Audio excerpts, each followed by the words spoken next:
All right, joining us now is Miss Rebkah Howard with Black and Missing Foundation. Thank you for coming on. Thank you for having me.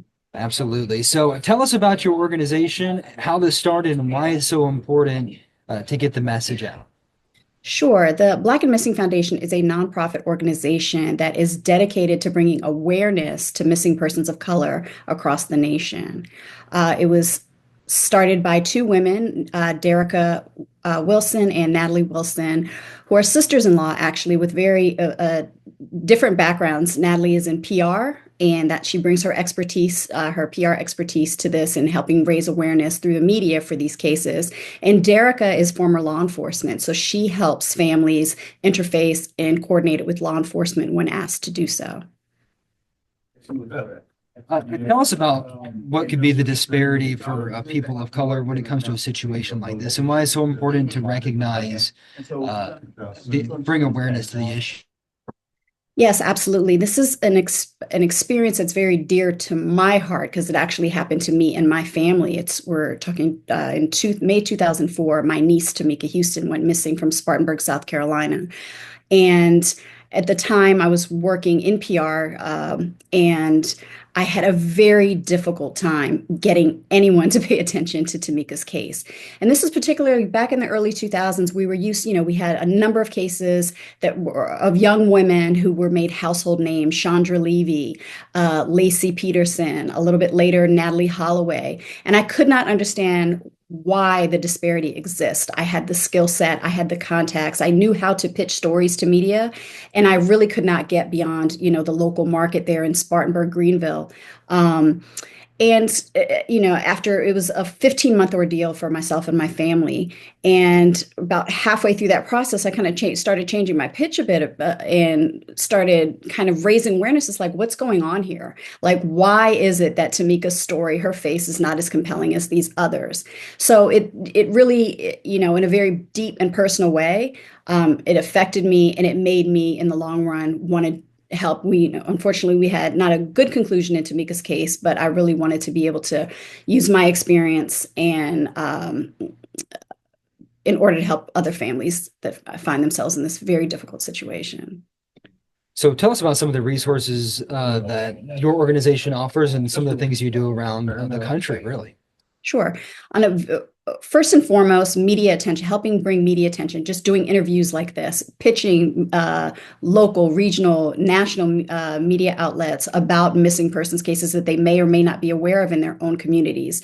That is a very time-consuming, tedious type of work, and being able to take that off the plate of a family member of a missing person who's probably going through the most difficult time in their lives, being able to provide those sort of resources for them and doing that work for them is very helpful.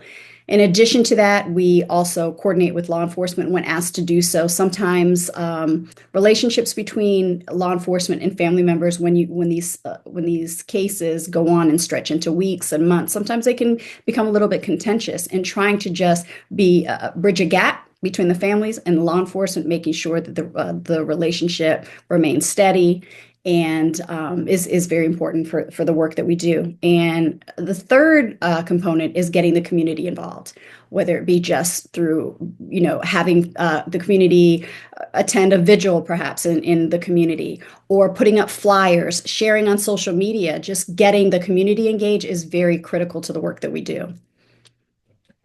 What is your message to people who do want to get involved to help out your organization? First of all, if it's really important, if anyone has information about a case, if you've heard anything, seen anything, you can leave a tip anonymously on our website, bamfi.org. We really do encourage people to do that. Or it can be as simple, maybe you know nothing about it, maybe you've never seen the person before, but if you can share that information on social media, if that flyer comes across your feed, share it, share with family members who may not even be on social media. Just really keep the story going, because in order to bring a loved one home, it's really important to just kind of keep a steady beat of information out there. How much has social media changed the game and y'all's mission over the years?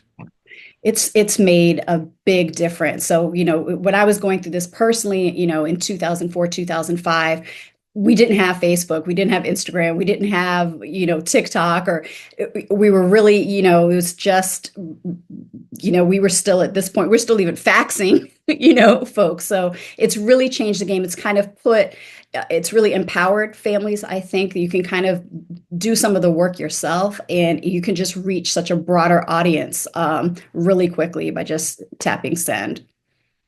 And of course, you got involved with a personal story of yours. Are there any cases that really stick out to you over the years? There's so many. I, One that I'm from Washington D.C. originally, and Alicia Rudd is a case is a young girl who's been missing, and it's just heartbreaking. I feel like it's kind of like she just disappeared and has not been.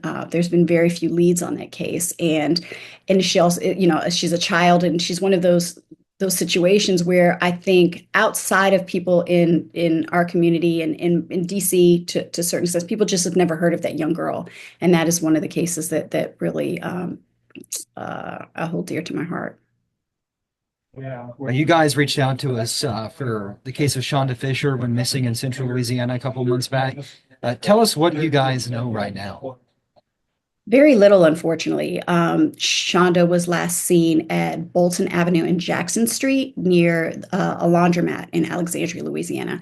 And the circumstances for her disappearance are essentially, it's a little bit unknown, but she was last seen at the laundromat with her fiance, who apparently dropped her off to wash some clothes, returned later to pick her up, and she was nowhere to be found. We don't have any information about what she would have last been seen wearing.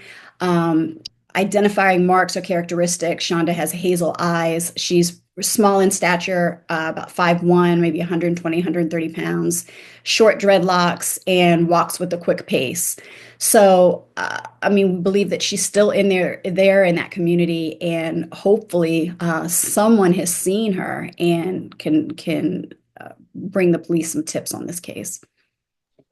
If anyone has any information about that case or any case that you guys have on Bamfi, is that how you say it? Bamfi.org. Bamfi. Okay, how do they reach out to you guys? You can please reach out to us at the website,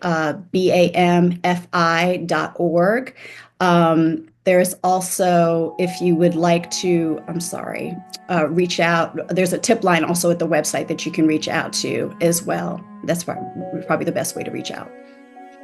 Awesome, Ms. Howard. Thanks so much for coming on. Oh, thank you so much for having me. I really appreciate it. Absolutely.